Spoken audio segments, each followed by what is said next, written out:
Hi, welcome to This Week in Ames. I'm Susan Guiazda. On today's show, we check in with utility customer service.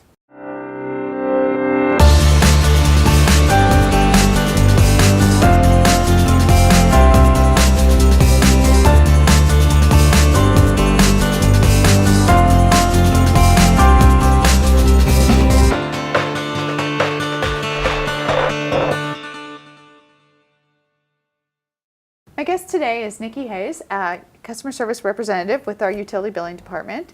Nikki, welcome to the show. Thank you. Nice to be here. So you've been with the City of Ames a couple of years now, Yes. and you have an interesting background to be here at the City of Ames, but you work in utility billing. Yes.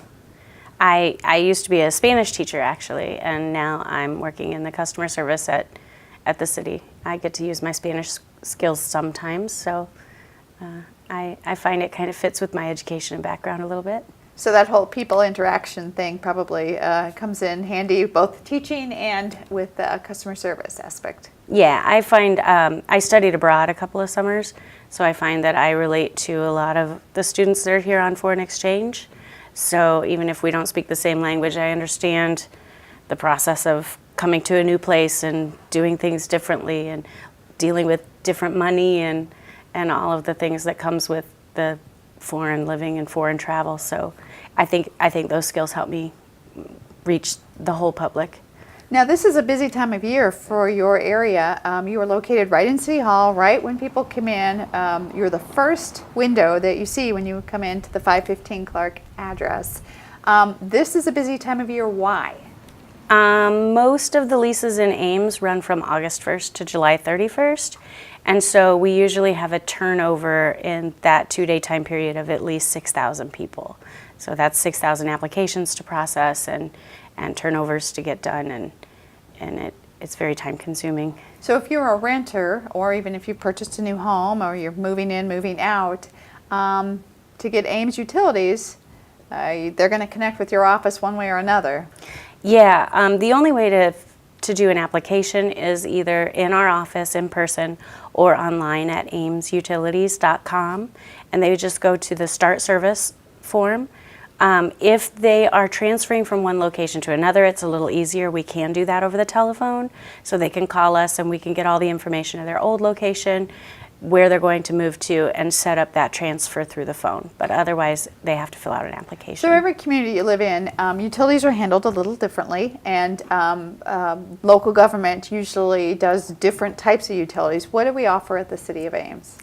We just do the water and the electric, and then there's different areas of town where we may only do one or the other. So we have everything all set up in our system. If you know what address you're going to be at, we can tell you what services you'll have there. And sometimes people will call up and they'll want to hook onto their garbage collection. They want to get their heating, gas hooked up. Do you get those questions a lot? We get those questions a lot. The trash service in Ames is through a private company, so they need to seek those out. We have several to choose from in town.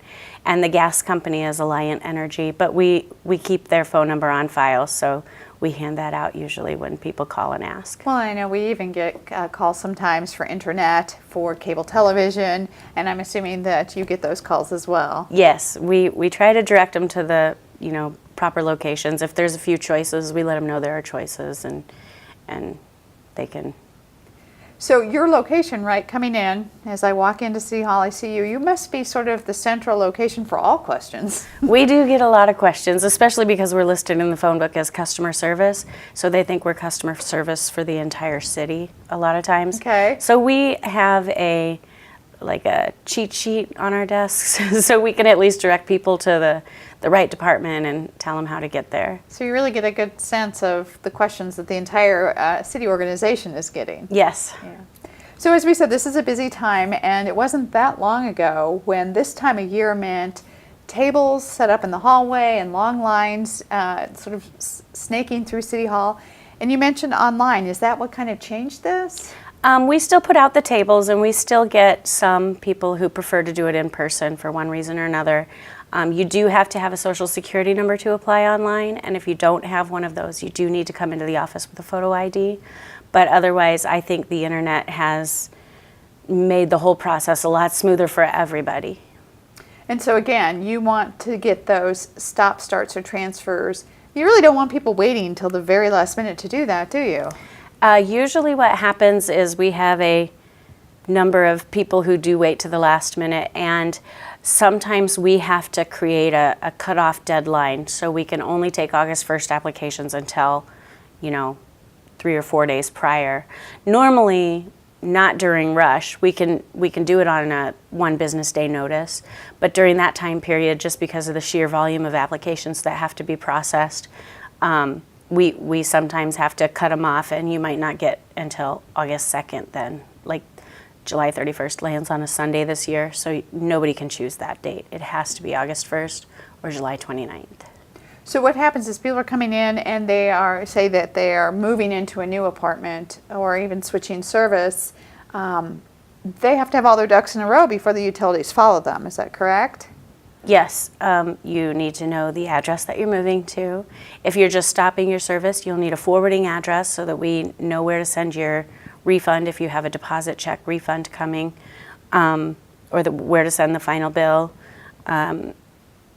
And then you need photo ID if you come in person. It can be an ISU ID or a driver's license or a state-issued ID, but you would have to have that identification with you. And then you need to know, you said the address that you're stopping, but also if you're transferring, Yes. the address that you're moving to. So there's just a series of information that you really do need. Whether you're coming in person, you said, or filling out online, you really have to have your information ready. Yes, it makes it a lot easier. Are there some common questions or stumbling blocks that you've noticed in your years of working that people forget or they didn't know? There's a lot of people where you have a group of roommates living together.